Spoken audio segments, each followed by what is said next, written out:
Would you actually believe that the ancient ancestor of today's majestic, thundering racehorses was once a tiny, cat-sized creature dodging predators in a primeval jungle? Meet Eohippus, the ultimate pioneer of the horse lineage, roaming the earth 50 million years ago during the Eocene epoch. Its name beautifully translates to the dawn horse.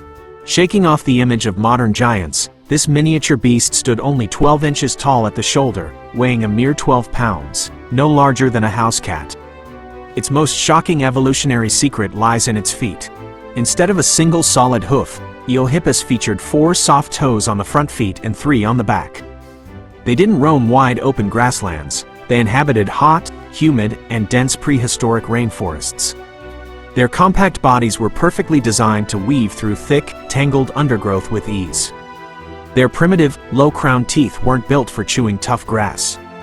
Instead, they selectively browsed on soft forest floor treats, including tender leaves, fallen fruits, and young shoots. To survive as prime targets for predators, their coats likely featured dappled spots or stripes. This patterns offered flawless camouflage amid the shifting light and shadows of the forest. Rather than galloping like modern horses, they bounded through the brush like tiny forest deer. Their highly flexible spines allowed them to make sharp, lightning-fast turns in tight spaces. Ruthless ancient carnivores and terrifying giant terror birds constantly hunted them. Eohippus relied on its exceptionally sharp hearing and wide-angle vision to detect danger and vanish instantly. As the Eocene ended, global cooling shrank the dense jungles into dry, open plains.